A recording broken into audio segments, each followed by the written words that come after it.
என் பேர் வெங்கடேசன். அதாவது நான் கேள்வியை கேட்க வேண்டியதற்கு அடுத்து கேட்குறேன்.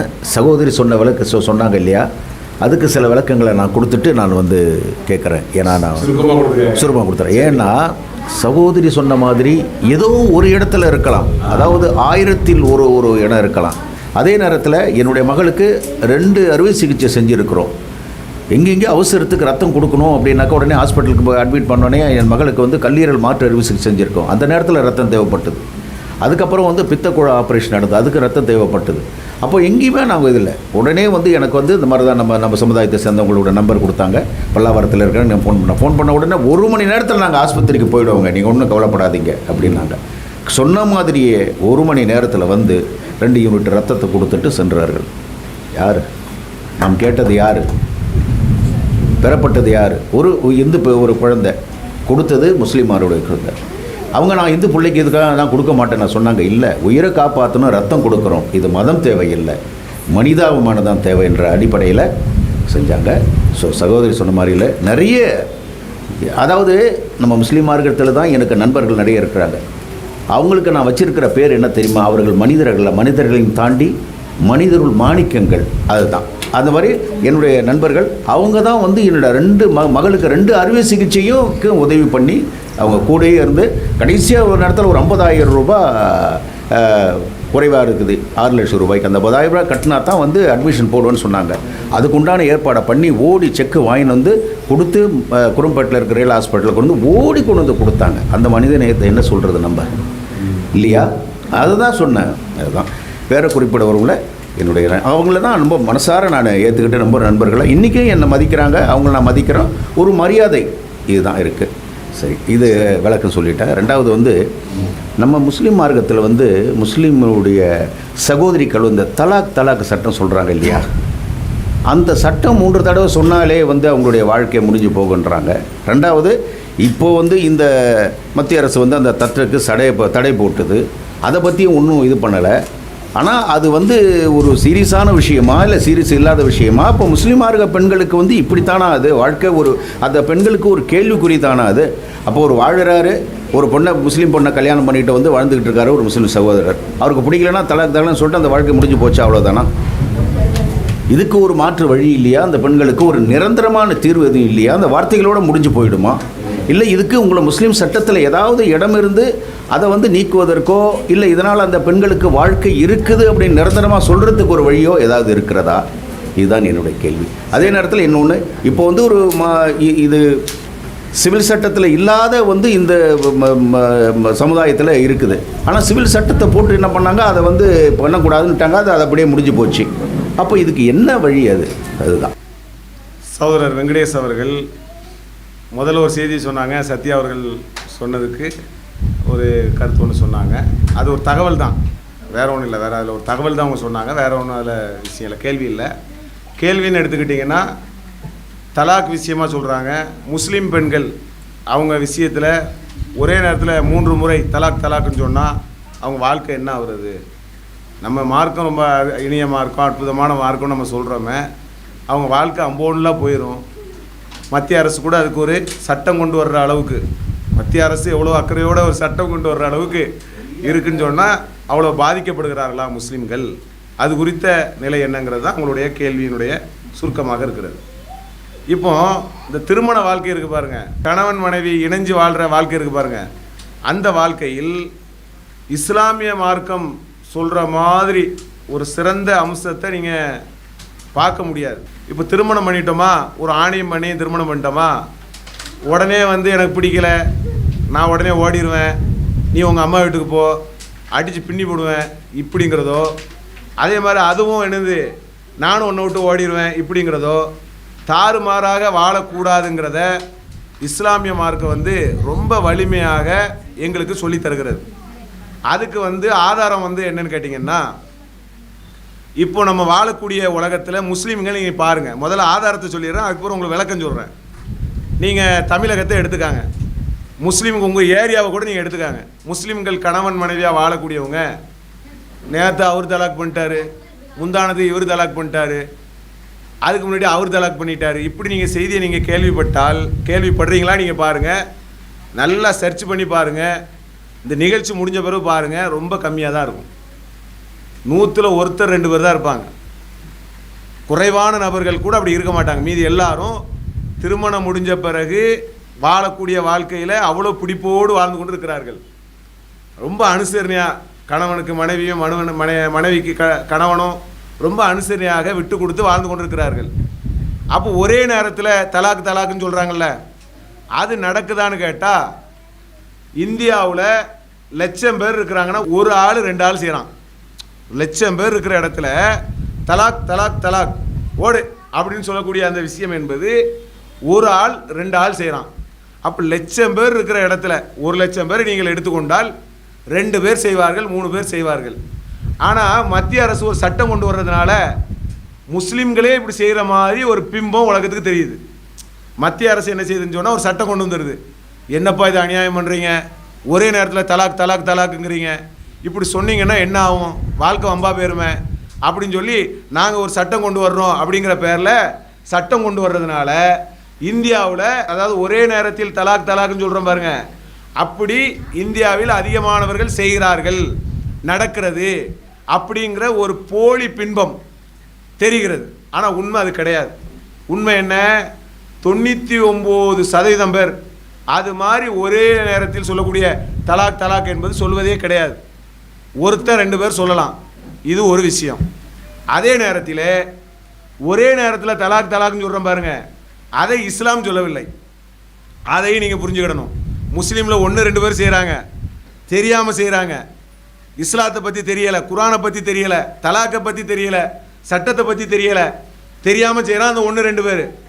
குரான் சொல்லுகிறதா, நபிகள் நாயகம் சொன்னாங்களா அப்படின்னு கேட்டால் கிடையாது. குரானில் ஒரே நேரத்தில் தலாக்கு, ஃபோனில் தலாக் சொல்லு, எஸ்எம்எஸ் போட்டு ஒரு தலாக் சொல்லு, மாப்பிள்ளை வெளிநாட்டில் இருக்கிறாரு தலாக் சொல்லு. என்ன ஆடு மாடு வியாபாரமாக இது? மனிதனோடு வாழ்ந்து கொண்டிருக்கிற ஒரு ஒப்பந்தம். எந்த அளவுக்குன்னு சொன்னால், திருமண வாழ்க்கையை குறித்து குரான் பேசுகிறது, நீங்கள் அவளோடு மனைவியோடு கடுமையான ஒப்பந்தத்தில் இருக்கிறீர்கள். இதுக்கு இறைவன் சாட்சியாக இருக்கிறான். இந்த ஒப்பந்தங்கிறது சாதாரண விஷயம் இல்லை. இப்போ கோர்ட்டில் போனால் கூட நம்ம ஏமாற்றிடலாம், போலீஸே ஏமாற்றலாம். போலீஸ்காரன் வந்தால் பார்த்துக்கலாம், ஐயா போலீஸ்காரன் மனுஷன் தானே, நீதிபதியை கூட ஏமாற்றிடலாம். இறைவனை ஏமாற்ற முடியுமா? இறைவன் என்ன சொல்கிறான், கணவன் மனைவி திருமண வாழ்க்கை என்பது ஒப்பந்தம், சாட்சியாக இருக்கிற. இப்போ நீங்கள் அந்த ஒப்பந்தத்துக்கு என்ன பண்ணுவீங்கன்னா, நம்பிக்கைக்கு தாலி போடுவீங்க. உங்கள் சமுதாயத்தில் தாலி உண்டு, எங்கள் சமுதாயத்தில் கூட விவரம் தெரியாமல் கரிசமணின்னு ஒன்று போடுவாங்க. கரிசமணி கூட நாங்கள் போடக்கூடாது, அது கூட தவறு தான். தாலி உங்கள் நம்பிக்கை. இந்த ஒப்பந்தங்கிறது கணவன் மனைவி ஒப்பந்தத்தை தெரியப்படுத்துங்கிறதுக்காக மனைவியினுடைய கழுத்தில் தாலி இருக்கும். சரி, அந்த ஒப்பந்தத்தை தெரியப்படுத்துறதுக்கு மனைவி கழுத்தில் தாலி இருக்குது, ஆண்கள் கழுத்தில் ஏதாவது இருக்கிற அடையாளம்? ஆண்கள் கழுத்தில் தாலி போட்டால் எப்படி இருக்கும்? அப்போது இஸ்லாம் என்ன சொல்லுதுன்னு சொன்னால், இந்த தாலி கரிசமணி இது இல்லைங்க, நீங்கள் செஞ்சு இருக்கக்கூடிய திருமண ஒப்பந்தத்தை நான் பார்த்துட்டு இருக்கிறேன், என்கிட்ட நடந்துட்டு இருக்கு. நீ கரிசமணினா அது ஒரு கயிறு. இந்த மாதிரியான கயிறு மூலமான ஒப்பந்தம் நீ போடலை என்கிட்ட. நீ போட்டிருக்க ஒப்பந்தத்தினுடைய அடையாளம் என்ன தெரியுமா? நான் பார்த்துட்டு இருக்கேன், நீங்கள் 2 பேரும் சமுதாயத்தில் சேர்ந்துட்டீங்க. அந்த பெண்ணினுடைய எல்லா விதமான நல்லது கெட்டது, உடை, அதுக்கு உடை எடுத்து கொடுப்பது, உணவு கொடுப்பது, இதெல்லாம் நீ பொறுப்புன்னு சொல்லி நீ ஏற்றிருக்கிற. அதே போல் கணவன், உன்னுடைய துர்க்கம், உன்னது நல்லது, உனக்கு பிடிக்காதது எல்லாத்துக்கும் நான் சரி செஞ்சுக்கிட்டேன்னு சொல்லி அந்த பெண்ணு என்ன செஞ்சுருக்கிறாங்க, குடும்பத்தை விட்டு வந்திருக்கிறாங்க. 2 பேரும் மரணிக்கும் வரை ஒரு ஒப்பந்தத்தில் இருக்கிறீங்க. இந்த ஒப்பந்தம் என்பது ரிஜிஸ்டர் ஆஃபீஸில் பண்ணுற பாருங்க, அந்த மாதிரி கிடையாது.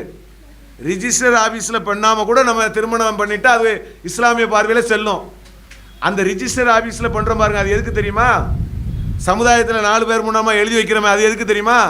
அதெல்லாம் ஒரு சான்றுக்கு தான், ஒரு சான்றுக்கு கொடுக்குறதுக்கு தான். அதெல்லாம் இல்லாட்ட கூட ஒருவரை ஒருவர் சேர்ந்து திருமணம் செய்து விட்டார்கள் என்ற பொது அறிவிப்பின் மூலமாக 4 பேர் மூலமாக அது சொல்லப்பட்டு விட்டால், அதை கடவுளை சாட்சியாக்கி சொல்லப்பட்டு விட்டால், அது மாதிரி ஒப்பந்தம் உலகத்தில் வேறு எதுவுமே கிடையாது. அப்போ அப்பேற்பட்ட ஒப்பந்தத்தை ஒரு செகண்டில் முறிக்க முடியுமா? நான் கேட்குறேன், ஒரு வியாபாரம் பண்ணுறீங்க, 20 வருஷமாக 2 பேர் பார்ட்னரு, ஏய் இனிமேல் நம்ம 2 பார்ட்னர் இல்லை, உன் வேலையை பார்த்துட்டு போ அப்படி சொல்ல முடியுமா? என்ன சொல்லுவான்? 20 வருஷம் வியாபாரம் பண்ணியிருக்கிற, நல்லது கெட்டது இருக்குது, என்ன லேசில் ஒரு செகண்டில் போங்கிற சொல்ல முடியாது. ஒரு வீட்டில் வாடகை இருக்கிறோம், வீட்டில் வாடகைலாம் கொடுக்குறோம், ஹவுஸ் ஓனருக்கு நமக்கு ஒத்து வரல, ஒரு ஒப்பந்தம் தான், என்னது 1 வருஷம் ஒப்பந்தம், ஆனால் ஒத்து வரல. ஹவுஸ் ஓனர் இப்போவுமே நீ வீட்டை விட்டு காலி பண்ணுன்னு சொல்லுவாரா? அவகாசம் கொடுப்பார், 2 மாதம் 3 மாதம் அவகாசம் கொடுப்பார். அதுக்கு பிறகு தான் நீங்கள் என்ன செய்யணும், வீட்டை விட்டு காலி பண்ண முடியும். ஆனால் வீட்டில் இருக்க முடியாது தான், ஆனாலும் நம்ம காலி பண்ணணும், அதுக்கு ஒரு அவகாசம் இருக்குல்ல. ஒரு வீட்டுக்கு அவகாசம் இருக்குது, ஒரு வியாபாரத்துக்கு அவகாசம் இருக்குது, எல்லா கொடுக்கல் வாங்கலுக்கும். ஒரு 10,000 ரூபா கடன் வாங்குறீங்க, இத்தனாம் தேதியில் தர்றேங்கிறீங்க, தர முடியலை. கடன் கொடுத்தவர் கடன் நாளைக்கு தரல, கழுத்தை வெட்டிடுவோன்னா சொல்லுவார், அடுத்து 1 வாரம் தாங்க ஐயா அவகாசம் கொடுப்பாரு. கடன் வாங்கினால் கடன் கொடுத்தால் கூட அவகாசம் கொடுக்கப்படுகிறது. திருமணங்கிறது கடன் மாதிரியா, வியாபாரம் மாதிரியா, ஒப்பந்தம் மாதிரியா? அது என்ன மாதிரியான ஒரு புனிதமான ஒரு இணைப்பு? அது கணவன் மனைவி இணைப்பின் மூலமாக தானே புதிய உறவுகள் பிறக்குது. யாருமே தெரியாத உறவுகள் சேர்ந்து இரத்த உறவுகள் பிறக்குது. அதுக்கு ஒரு இரத்த உறவாயிருது. பிளட்டு சேர்ந்து ஒரு பிளட்டினுடைய ஒரு பிள்ளைகளாக அங்கே துளிர் விடுகிறார்கள். அப்பேற்பட்ட ஒப்பந்தத்தை ஒரு செகண்டில் முறிங்கன்னு யாராவது சொல்லுவாங்களா? இஸ்லாம் சொல்லுமா? நீங்கள் யோசிச்சு பாருங்கள், கடவுள் அப்படி சொல்லுவாரா? என்ன சாதாரண விஷயமா அது? பிள்ளைகளை அவங்க குடும்பத்தை விட்டு, அக்கா விட்டு, தங்கச்சியை விட்டு எத்தனையோ வருஷம், 17 வருஷம் ஒரு வீட்டில் வாழ்கிறா, 18 வருஷம் வாழ்கிறா. அதுக்கு பிறகு யாருனே தெரியாத ஒரு ஆளை வந்து சமுதாயத்தினுடைய அடையாளத்தை கொண்டு திருமணம் செய்கிறா. 1 மாதத்தில் நீ போன்னு சொன்னால் எவ்வளோ பெரிய பாதிப்பு அது. அப்புறம் எடுத்தங்கவுத்தன்னு சொல்லுமான்னு கேட்டால் சொல்லாது, சொல்லவும் இல்லை. செய்கிறது யார்? மார்க்கத்தை தெரியாதவர்கள், இஸ்லாத்தை தெரியாமல் புரியாமல். அது எல்லா சமுதாயத்திலையும் இருப்பாங்க. அது இஸ்லாமிய சமுதாயம் கிடையாது, எல்லா சமுதாயத்திலையும் மதத்தின் பெயரால் சில போலியான செயலை செய்யக்கூடியவங்க இருப்பாங்க. அதே மாதிரி தான் 1,00,000 பேரில் ஒருத்தன் செய்கிறான். அவன் வந்து அவனுக்கும் அந்த செயலுக்கும் சம்மந்தமே கிடையாது, மார்க்கத்துக்கு சம்மந்தம் கிடையாது. அதை வைத்துக்கொண்டு மார்க்கம் சொல்வது போல, இஸ்லாம் சொல்வது போல திரிக்கப்படுகிறது, மாற்றப்படுகிறது. இதை நீங்கள் முதலிலே புரிந்து கொள்ள வேண்டும். அப்போ ஒரே நேரத்தில் சொல்லக்கூடிய முத்தலாக், தலாக் என்பது இஸ்லாத்தில் கிடையாது. இஸ்லாத்தில் இருப்பது போல ஒரு தோற்றம் என்ன செய்கிறது? மத்திய அரசு சட்டம் கொண்டு வந்ததனால் அது தெரிகிறது. சட்டம் கொண்டு வராட்டா கூட அது பெருசாக தெரிஞ்சிருக்காது. அது ஒரு சட்டம் கொண்டு வந்த உடனே ஒரே தலாக் நடக்கிற மாதிரி ஒரு போலியான பின்பத்தை என்ன செய்கிறார்கள்? உருவாக்கி இருக்கிறார்கள் என்பதை நீங்கள் முதலிலே புரிந்து கொள்ள வேண்டும். அடுத்து என்ன? தலாக் என்பது இஸ்லாம் சொல்லுகிறது. நீங்கள் இஸ்லாத்தை பொறுத்தவரைக்கும் நீங்கள் எப்படி புரிஞ்சுக்கிடணும்னா, குறிப்பிட்ட விஷயத்தை தான் இஸ்லாம் பேசணும்லாம் நீங்கள் நினச்சிடக்கூடாது. வியாபாரத்தை பற்றி பேசும், அதே போல் எல்லா குடுக்கல் வாங்கல், திருமண வாழ்க்கைகள், மனைவி கணவன் வாழ்க்கை, நல்லது கெட்டது எல்லாத்திலையுமே இஸ்லாம் வந்து பேசும். ஏன்னு கேட்டால் அது கடவுளுடைய மார்க்கம், நாங்கள் நம்புகிறோம். அதனால் ஒவ்வொன்றிலையும் நீ இப்படி இருப்பா அப்படி இருப்பா. நம்ம பிள்ளைய வளர்க்கும்போது சொல்ல மாட்டோமா, பிஸ்கட் திங்காத, சின்ன வயசில் அதை சாப்பிடாதமோ, பெரிய பிள்ளை ஆயிடுச்சுன்னா இதை சாப்பிடாதமோ.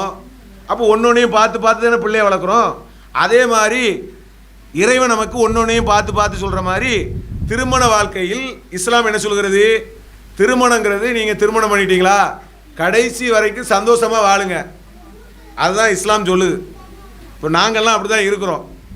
எங்களில் நீங்கள் இங்கே இருக்கக்கூடிய எல்லாத்தையும் நீங்கள் ஆய்வு செஞ்சு பார்த்தீங்கன்னா எல்லாரும் கடைசி வரைக்கும் நல்லபடியாக வாழணுங்கிற மனநிலை தான் இருப்பாங்க. அனைவருமே அப்படி தான் இருக்கும். இன்னும் சொல்லப்போனால் நல்ல சந்தோஷமாக கடைசி வரைக்கும் வாழணுங்கிறதுக்கு என்ன காரணம்னு கேட்டால் மறு உலக நம்பிக்கை. நான் ஏற்கனவே சொல்ல பாருங்க, அங்கே போய் கெட்ட பேர் வந்துடக்கூடாது. நபிகள் நாயகம் சொல்கிறாங்க, ஒரு மனுஷன் சிறந்த ஆள் அப்படிங்கிறதுக்கு அடையாளம் என்னன்னு கேட்டால் பக்கத்து தெருவுக்காரன் அங்கே போய் கேட்குறது இங்கே போய் கேட்குறதெல்லாம் இல்லை. முதல்ல நீங்கள் யார்கிட்ட போய் கேட்கணும்னா அவங்க மனைவிட்ட போய் கேளுங்கிறாங்க நபிகள் நாயகம். ஏன்னு கேளுங்க, ஒரு மனுஷன் சரியான ஆளா சரியில்லாத ஆளாங்கிறத சரியாக உரசி சொல்கிற ஆள் யாருன்னு கேட்டால் மனைவி தான். வெளியில் யோக்கிய மாதிரி பேசுவான், உள்ளே போனீங்கன்னா எல்லாமே தெரியும்.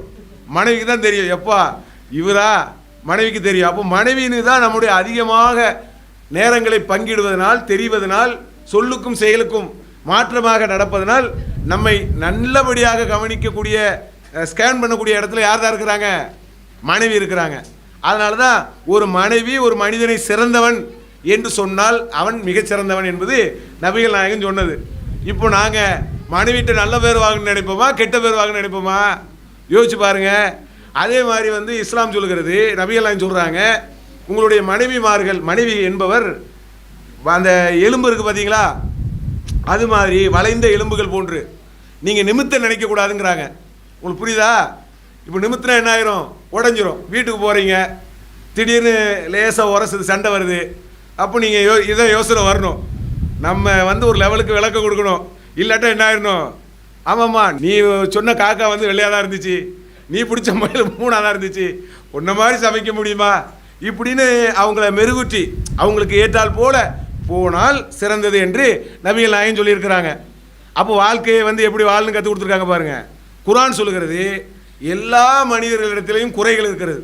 ஆம்பளைட்டையும் குறை இருக்குது, பொம்பளைட்டையும் இருக்குது. அப்போ நம்ம மனைவிட்ட சில குறை இருக்குன்னு வைங்க, குறை இல்லாத ஒரு பொம்பளையை பார்த்துக்கிட்டு ஏங்கக்கூடாது. ஏன்? குறைங்கிறது எல்லா இடத்துலையும், அங்கே என்ன குறை இருக்குன்னு அவர் வீட்டுக்கார்ட்ட கேட்டால் தெரியும், வெளியிலேருந்து பார்க்கக்கூடாது. அதே மாதிரி ஒரு ஆணை பார்த்து ஒரு பெண் இவர் மாதிரி அப்படின்னு நினைக்கக்கூடாது. ஏன்? அவர் என்ன குறைன்னு அந்த வீட்டில் கேட்டால் தான் தெரியும். அப்போ எல்லா இடத்துலையும் ஏற்ற இறக்கங்கள் இருக்கிறது. அதை நீங்கள் அனுசரித்து போங்க. அந்த குறைபாடுகளில் நன்மை இருக்கும்னு குர்ஆன் சொல்லுது. இப்போ நீ திருமணம் பண்ணும்போது எப்படி இருந்த, 20 வயசில் திருமணம் பண்ணுறோம், அந்த பெண்கள் எப்படி இருப்பாங்க, அப்புறம் 40 வயசில் எப்படி இருப்பாங்க, மாற்றங்கள் இருக்கும். அன்னைக்கு இருந்த மாதிரி நீ இல்லையேன்னு யோசிச்சுக்கிட்டு மனசை அளவாயக்கூடாது. குறைகளிலே கடவுள் நிறைகளை வைத்திருப்பார். குறை என்பது நன்மை தான், நம்மளை அடக்கிறதுக்கு ஏற்ற ஒரு கருவி அது. அப்படிங்கிறதுக்கு தான் இஸ்லாம் என்ன செய்கிறது? அனுசரித்து போங்கங்குது. அப்போ நீங்கள் யோசிச்சு பாருங்கள், இதெல்லாம் பிரிக்கிற வேலையாது, நாசமாக போங்கங்கிற வேலையா? இணைஞ்சு வாழுங்க, நல்லபடியாக வாழுங்க, விட்டு கொடுங்கல்ல சொல்லுது. அப்போ இணைந்து வாழுங்கள், நல்லபடியாக வாழுங்கள், சிறந்ததாக வாழுங்கள் என்பதுதான் குர்ஆன் கற்றுத்தரக்கூடிய பாடமாக இருக்கிறது. அதனால தான் நபிகள் நாயகம் அவங்களுடைய மனைவிமார்கள், நபிகள் நாயகத்தினுடைய தோழர்கள், அவங்க மனைவியெல்லாம் நீங்கள் பார்த்துக்கிட்டிங்கன்னா வரலாற்றை நீங்கள் படித்து பார்த்தால் தெரியும். அந்த நபி தோழர்கள், நபிமார்கள், நபிகள் நாயகம் இருக்காங்க பாருங்கள், அவங்களோட கடைசி வரைக்கும் வாழணும்னு ஆசைப்பட்டாங்க. சாப்பாடுக்கு வழி கிடையாதுங்க, வீட்டில் கஞ்சி கிடையாது, கூழ் கிடையாது, கடைசி வரைக்கும் வாழணும், எனக்கு அவர் தான் வேணும் கடைசி வரைக்கும். இது யார் சொல்லுவா? யோசிச்சு பாருங்க. வசதி இல்லை, தூங்க வசதி இல்லை, படுக்க வசதி இல்லை, சாப்பிட வசதி இல்லை, கடைசி வரைக்கும் எனக்கு அவர் தான் வேணும்னா எப்பவும் சொல்லுவாங்க? இவர் ஒரு பொக்கிஷன்னு விளங்கினா தான், இவர் ஒரு அற்புதமான ஆள்னு விளங்கினா தான், இவர் ஒரு விட்டு கொடுக்குற ஆள்னு விளங்கினா தான், இவர் எதுலேயும் நம்மளை கடிக்க மாட்டார், திட்ட மாட்டார், முகத்தை சுழிக்க மாட்டார், நம்மளை பக்குவமாக வச்சு விடுவார், தகப்பனை விட தாயை விட என்று விளங்கினா தானே இவரோட கடைசி வரைக்கும் வாழணும்னு ஒரு மனைவி நினைப்பாங்க. அப்போ கடைசி வரைக்கும் ஒரு குடும்பத்தோடு வாழுங்க என்று தான் இஸ்லாம் நமக்கு என்ன செய்கிறது? போதிக்கிறது. அதே நேரத்தில் இஸ்லாத்தை பொறுத்த மட்டும் நீங்கள் ஒன்று புரிஞ்சுக்கணும். என்னென்னு கேட்டால், எல்லா விஷயத்துக்கும் சட்டம் சொல்லணும். இப்போ நம்ம ஒரு இடத்துல உட்காந்துட்டு இருக்கிறோம், திடீர்னு நெருப்பு வருது, நெருப்பே வரக்கூடாதுன்னு நம்ம நினைக்கிறோம், திடீர்னு நெருப்பு வருது. நெருப்பு வந்தால் என்ன செய்கிறது? உடனே என்ன செய்கிறது? முடிஞ்ச அளவுக்கு எல்லோரும் இதில் குதிக்க 4 பேர், அதில் குடிங்க 5 பேர், இப்படி சொல்லுவோமா இல்லையா? இப்போ ஒருத்தர் கேள்வி கேட்குறாரு, என்னங்க என்னை வீட்டினுடைய வாசல்படி வெளியே போன்னு சொல்கிறதுக்கு பதிலாக அங்கே போய் நீ குதின்னு சொல்கிறிய சரியா அப்படின்னு ஒருத்தர் கேட்டால் அது எப்படி தவறோ அது மாதிரி தலாக் என்பது வாழ்க்கையில் எல்லாரும் செய்யுங்கன்னு கிடையாது. ஒரு சிலருக்கு குடும்ப வாழ்க்கையில் போகிறோம், பிரச்சனை ஆகுது, மனுஷன் தானே, ஒரு உளவியல் பிரச்சனை, கணவன் மனைவி பிரச்சனை, ஏதோ ஒரு பிரச்சனை வருது கணவனுக்கும் மனைவிக்கும், அவங்களுடைய இல்லற வாழ்க்கையில் அல்லது ஏதோ ஒரு விஷயத்தில் கணவனை மனைவிக்கு பிடிக்கல, மனைவியை கணவனுக்கு பிடிக்கல, அப்படிங்கிற கடைசி நிலை வரக்கூடிய நேரத்தில் வேறு வழியே இல்லைங்க, பிரிஞ்சு தாங்க ஆகணும் அப்படின்னு சொன்னால் தான் கடைசி நிலையில்தான் பிரிவு என்ற ஒரு விஷயத்தை இஸ்லாம் சொல்லுகிறது. இது எப்போ? நெருப்பு வந்தால் தப்பிக்கிற மாதிரி.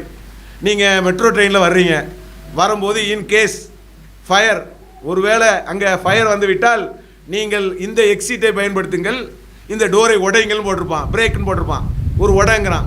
அவன் உடைக்கக்கூடாது, உடைச்ச இப்பவே உடைச்சிங்கன்னா கேஸு, நெருப்பு வந்தால் உடைச்சிங்கன்னா கேஸு கிடையாது, அதான் சேஃப்டிங்கிறான். அதே மாதிரி நீங்கள் ஃப்ளைட்டில் போகும்போது எக்ஸிட்டு திடீர் எமர்ஜென்சி எக்ஸிட்டுங்கிறான். அதே மாதிரி நீங்கள் பஸ்ஸில் போனீங்கன்னா எமர்ஜென்சி எக்ஸிட்டுன்னு சொல்லி டோருக்கும் எக்ஸிட்டுக்கும் சம்மந்தமே இருக்காது, வலிக்கும். அதெல்லாம் என்ன காரணம்? ஒரு வேளை ஒரு விஷயம் நடந்தால். அதே மாதிரி தான் வாழ்க்கை வாழ்ந்துட்டு இருக்கோம், நல்லபடியாக தான் வாழ நினைக்கிறோம், ஏதோ ஒரு உளவியல் தானே, அவங்க யாரோ நம்ம யாரோ, நல்லபடியாக தான் வாழ நினச்சோம். அப்படிங்கக்கூடிய அந்த வாழ்க்கையின் போது ஏதோ ஒரு பிரிவு வரக்கூடிய நேரத்தில் அப்படி நடந்து விட்டால் அப்போது தான் நீங்கள் தலாக் செய்யலாம். அந்த தலாக்கை கூட உடனே செஞ்சிடக்கூடாது, அவங்களுக்கு அறிவுரை சொல்லணும். யாருக்கு? பெண்ணாக இருந்தால் பெண்ணுக்கு அறிவுரை, ஆணாக இருந்தால் ஆணுக்கு அறிவுரை, 2 பேருக்கும் தனித்தனி அறிவுரைகள். கொஞ்ச காலம் பிரிஞ்சிருக்கிறது, இப்படின்னு அவங்க சேர்வதற்குரிய எல்லா வாய்ப்புகளையும் பயன்படுத்தி கடைசியில் வரைக்கும் எப்பா இது சேர முடியாதுப்பா, சேர்ந்தா அந்த பிள்ளையினுடைய உயிருக்கு ஆபத்து, சேர்ந்தா இவர் உயிருக்கு ஆபத்து, அதனால் எப்படியாவது பிரிச்சுருவோன்னு ஒரு முடிவுக்கு வருவாங்க பாருங்க. அந்த கடைசி நிலை வர்றாங்க பாருங்க, அப்போது தான் நீங்கள் தலாக் கொடுக்கணும். தலாக்கு எப்படின்னு விளங்குதா, புரியுதா உங்களுக்கு? கடைசி நிலை தான், வழியே இல்லைனா தான். அந்த தலாக்கு கூட எல்லா சிஸ்டத்தையும் நீங்கள் பயன்படுத்தணும். அறிவுரை சொல்லணும், அல்ல நம்ம குடும்பத்தார் இருவரை அழைச்சி பேசணும், சமாதானம் பேசணும். ஒன்றுக்கும் வழி இல்லைங்க, பிரிஞ்சு தாங்க ஆகணும், பிரிஞ்சாதாங்க ரெண்டு பேருக்குமே நன்மை அப்படின்னு ஒரு முடிவு இருக்கக்கூடிய நேரத்தில் தான் தலாக் என்பது என்ன செய்கிறது, நடைமுறைக்கு வருகிறது. அந்த தலாக் என்பது தான் முதல் தலாக். இப்போ நான் தலாக் கொடுத்துட்டேன்னு வைங்க, ஒரு ஆள் கொடுத்துட்டாரு, அப்துல்லாங்கிற ஒரு ஆள், மனைவி, ரெண்டு பேருக்கும் பிரச்சனை, தலாக்கு கொடுத்துட்டாரு. இப்போ அவர் தலாக்கு கொடுத்து விட்டால் இவ்வளவு இது பிரச்சனைக்கு பிறகு அவர் தலாக் கொடுக்குறாருன்னா இதுதான் முதல் தலாக். இதுதான் முதல் தலாக். முத்தலாக்குங்கிற பாருங்க, ஒரு நேரத்தில் தலாக் தலாக் என்பது இல்லை, இப்போ கொடுக்குறாரு பாருங்க, இது முதல் தலாக். இந்த தலாக் நடக்கக்கூடிய நேரத்தில் அவர் என்ன செய்கிறாருன்னு சொன்னால், அந்த பெண் 3 மாதவிடாய் காலம் வரை அவங்க பொறுக்கணும், மறு திருமணம் பண்ணணும். இப்போ அப்துல்லாவுக்கும் ஒரு மனைவிக்கும் வாழ்கிறாங்க. திருமண வாழ்க்கையில் அப்துல்லாவுக்கு மனைவியை பிடிக்கல, தலாக் சொல்லிட்டாரு. இப்போ அந்த மனைவி மறு திருமணம் பண்ணணும்ல, உடனே செஞ்சிடக்கூடாது, நாளைக்கு பண்ணிடக்கூடாது, நாளை கழித்து பண்ணிடக்கூடாது. எது வரைக்கும் வெயிட் பண்ணணும்? 3 மாதவிடாய் காலம்.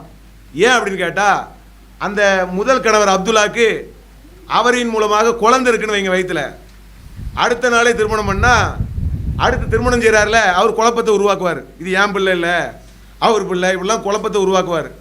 அப்போ வெளி உலகத்துக்கு நியாயமாக தெரியணும். ஒரு மாதவிடாயிலேயே தெரிஞ்சிடும் முதல் கணவனுக்கு பிள்ளை இல்லை என்று. ஆனால் வெளி உலகத்துக்கு நல்ல தரமாக தெரியணும்னா ஒரு 3 மாதவிடாய் காலம் தேவைப்படுது.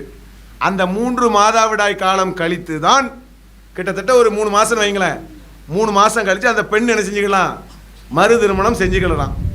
இது இஸ்லாம் சொல்லுகிறது. இந்த இடைப்பட்ட நேரத்தில், இந்த தலாக் சொல்லிட்டார்ல, இந்த இடைப்பட்ட நேரத்தில், இந்த 3 மாதவிடாய் காலம் இருக்குது பாருங்கள், அந்த இடைப்பட்ட காலத்தில், அந்த 3 மாதத்துக்கு இடையில் திடீர்னு அவருக்கு மனசு தோணுது அப்துல்லாவுக்கு, சே அநியாயத்துக்கு இந்த பிள்ளையை நம்ம துரத்தி விட்டோமே, அப்படி அவள் என்ன தான் ஏன் சொல்லிட்டா அப்படின்னு நினைக்கிறாரு. உடனே என்ன பண்ணுறாரு, எப்படியா சேர்ந்துட வேண்டியதான் அப்படின்னா சேர்ந்து கொள்ளலாம், எந்த நிபந்தனையும் கிடையாது. கல்யாணம் கட்டுறது, சாட்சி வைக்கிற, முதல்ல கல்யாணம் கட்டும்போது திருமண பதிவுலாம் செஞ்சாங்க பாருங்கள், அப்படியெல்லாம் எதுவும் இல்லை, நீங்கள் பாட்டு சேர்ந்துக்கிடலாம். எதில்? அந்த 3 மாதவிடாய் காலத்துக்கு உள்ளதாக அவர்கள் வந்தால் சேர்ந்து கொள்ளலாம். ஒருவேளை அதை தாண்டி போய்விட்டால், 3 மாதவிடாய் காலம் தாண்டி போய்விட்டால் அந்த தலாக் பரிபூர்ணமாக முறிவடைந்து விடுகிறது. இது ஒரு தலாக். மறுபடி அவங்க சேர்றதா இருந்தால் சேரலாம், திருமணம் செஞ்சு சேர்ந்துக்கிடணும். 3 மாதவிடாய் காலம் கழித்து சேர்வதாக இருந்தால் மறுபடியும் சேர்ந்துக்கிடலாம், திருமணம் செஞ்சுக்கிடணும். அல்லது அந்த 3 மாதவிடாய் காலத்துக்குள்ளேயே அவங்க சேரக்கூடிய நேரத்தில், மறுபடியும் சேரலான்னு சொன்னோம்ல, சேரக்கூடிய நேரத்தில் அவங்களுக்குள்ள ஒரு சிக்கல் வருது. மறுபடியும் முதல்ல தலாக் விட்டார், மறுபடியும் சிக்கல் வருதுன்னு சொன்னால் மறுபடியும் அவர் தலாக் சொல்லலாம். இதுதான் ரெண்டாவது தலாக். உங்களுக்கு எப்போ புரியுதா? சேர்ந்து மறுபடியும் சேர்ந்து வாழ்கிறாரு, மறுபடியும் சிக்கல் வருது. 3 மாதத்துக்கு இடையில சேர்ந்துட்டாரு, மறுபடியும் சிக்கல் வருகிறது. அப்பவும் மறுபடியும் சரிபட்டு வராதுன்னு அவர் விலகிட்டார்னா இப்போது 2வது தலாக். அதுக்கு பிறகு 3வது தலாக் இருக்கு பாருங்க, அது உடனே தலாக் பண்ண முடியாது. அந்த பெண்ணு வேற ஒரு ஆளை திருமணம் பண்ணி அவரும் தலாக்கு கொடுத்தா தான் சேர முடியும். அப்போ கிட்டத்தட்ட இந்த 2 தலாக்கிலேயே எச்சரிக்கை, அடுத்து அவள் சேர்றதெல்லாம் ரொம்ப கஷ்டம்ப்பா, நீ இஷ்டத்துக்கெல்லாம் தலாக் கொடுக்க கூடாதுங்கிறத இஸ்லாம் சொல்லி தருகிறது. அப்போ ரொம்ப பயந்து தான் என்ன செய்வார், 2வது தலாக் கொடுப்பார். 3வது தலாக்கெலாம் வந்துச்சுன்னு சொன்னால் அவருக்கு ரொம்ப கஷ்டம். இது எதுக்கு இப்படி ப்ராசஸ் செய்யப்பட்டிருக்குன்னு சொன்னால், சொல்லப்பட்டிருக்குன்னு சொன்னால் அவர் ஈஸியாக செஞ்சிடக்கூடாதுங்கிறதுக்கு தான். ஒருவேளை அவர் செஞ்சிட்டாருன்னா சேர்ந்துக்கிடணுங்கிறதுக்கு தான், அடுத்து சேர்ந்துக்கிடணுங்கிறதுக்கு தான். அப்படி அடிப்படையில் சொல்லப்பட்ட முத்தலாக்கை தான் ஒரே நேரத்தில் தலாக் தலாக் என்று என்ன செய்கிறார்கள், தவறாக புரிந்து கொள்கிறார்கள். நீங்கள் புரிஞ்சுக்கிறதுக்கு ஒரு உதாரணம் சொல்கிறேன் பாருங்களேன். இப்போ நீங்கள் சாப்பிட உட்காடுறீங்க, உட்காரும் போது ஒரு வேளை உட்காடுறீங்க, 3 இட்லி வைக்கிறாங்க. இப்போ 3 இட்லியை வைக்கும்போது நீங்கள் சாப்பிட்டது எத்தனை இட்லி? 3 இட்லி. ஆனால் சாப்பிட்ட வேலை எத்தனை? ஒரு வேளை தான். ஒரு வேளையில் 3 இட்லி சாப்பிட்டீங்க. அடுத்து வருது மத்தியானம், அடுத்து நீங்கள் சாப்பிட்றீங்க, ஒரு 3 இட்லின்னு வைங்க, சாப்பிட்றீங்க. இப்போ ஒரு நேரத்தில் சாப்பிட்டது 1 முடிஞ்சு போச்சு. 2வது மத்தியானம் சாப்பிட்றீங்க பாருங்கள், அதில் நீங்கள் எத்தனை சாப்பிட்டாலும் சரி அதுவும் என்னது தான், அது ஒரு வேலை. அப்போ 2வது வேலைகள் மாறுகிறது. அப்போ ஒரே நேரத்தில் நம்ம 1000 இட்லி சாப்பிட்டாலும் சரி 500 இட்லி சாப்பிட்டாலும் சரி அது ஒரு வேலை தான். அப்போ ஒரு பெண்ணை வந்து ஒரே நேரத்தில் தலாக்குன்னு சொன்னாலும் அது என்னதான், ஒரு தலாக்கு தான். 100 முறை தலாக்குன்னு சொன்னது என்னதான், ஒரு முறை தான். அடுத்து அவள் சேர்றதுக்கு வாய்ப்பு இருக்குது. அடுத்து ஒரு 3 மாதம் கழித்து சேர்ந்துக்கிடலாம். அதுக்கு பிறகு அவள் தலாக் சொல்லப்பட்டு விட்டால் அதுக்கு பிறகு தான் சேர்ற வாய்ப்பு குறைகிறது. அப்போ தலாக் என்பது ஒரே நேரத்தில் 3 தலாக் என்பது இஸ்லாம் சொல்லவில்லை. அது தவறாக பிரச்சாரம் செய்யப்படுகிறது. இதைத்தான் என்ன செய்கிறது, தவறாக புரிஞ்சுக்கிட்டு இன்னைக்கு சமுதாயத்தில் பிரச்சாரம் செய்யப்படுகிறது. ஒரு பானை சோற்றுக்கு ஒரு சோறு தான் பதம் என்ற மாதிரி அந்த ஒரே ஒரு விளக்கத்திலே எல்லாமே அடங்கி விடுகிறது. அருமையான விளக்கம். இஸ்லாம் மற்றும் சமுதாய செய்திகளை அறிந்து கொள்ள தமிழ்நாடு தௌஹீத் ஜமாஅத் யூடியூப் பக்கத்தை உடனடியாக சப்ஸ்கிரைப் செய்து கொள்ளுங்கள். மேலும் பெல் பட்டனையும் கிளிக் செய்து கொள்ளுங்கள்.